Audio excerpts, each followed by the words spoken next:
Magandang gabi po sa lahat. Tayo nagbabalik dito sa ating Muntin Channel para mag-discuss ulit ng another coins. Ang pag-usapan po natin ngayong barya ay pera po ng world coins. Norway po. Ayan. Pera po ng Norway. Ayan. Norway coins. So, foreign coins. Ayan. 5 kroner. Ayan. 5 kroner. Year 1999 po. Ayan. Papasalamat lamang tayo sa lahat ng aking mga subscriber dito sa sumusuporta dito sa ating YouTube channel po. Ayan. At 1K subscriber na po tayo. Maraming salamat po sa lahat ng aking mga subscriber at magandang gabi po sa inyo lahat. God bless po. Ayan. Thank you so much. Mabuhay po kayo.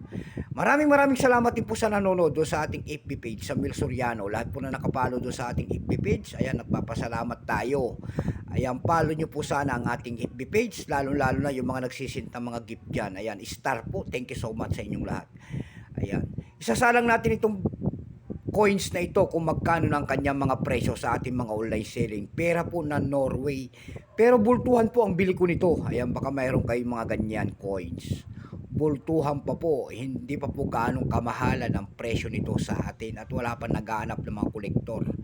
Ayan, titignan natin ang kanyang presyo bago yan, kilalanin muna natin siya. Issue po nito ay Norway.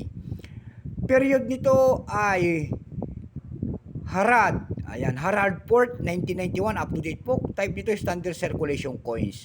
Years nito 1998 hanggang 2017. Value nito 5 kroner, Norway.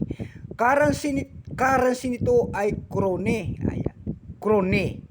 1875 up to date po. Composition niya ay copper nickel.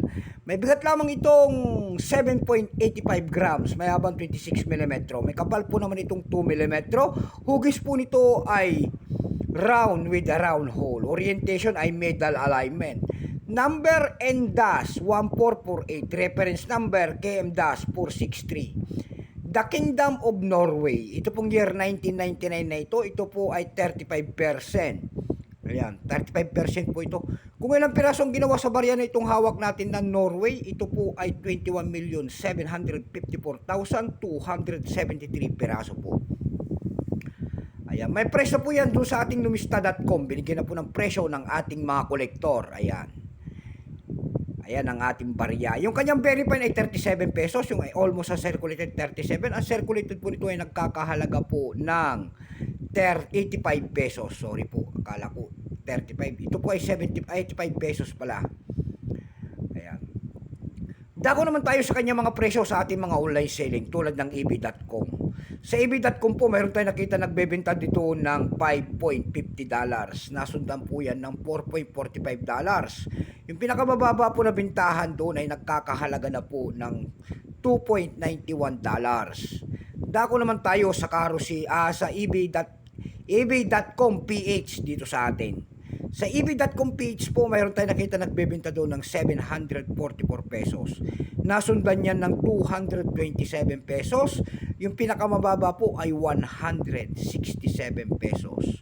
Dumako naman tayo sa Carousel PH sa pangatlong website natin pinuntahan para magtingin-tingin ng kanyang presyo. Doon sa Carousel Post, mayroon tayo nakita nagbebenta doon ng 35 pesos. Nasundan po yan ng 100 pesos. Ayan lamang po ang ating may babahaging kanyang presyo. Ayan. Kung baka mayroon po kayo niyan, ay bultuhan po ang aking bili sa ganitong mga coins at wala pa po naghahanap ng mga kolektor. Kaya bultuhan pa po ang ating bili. Ayan lamang po ang ating may babahaging kanyang presyo. Sagad na. So hanggang dito na lamang po. Keep safe po sa lahat and God bless.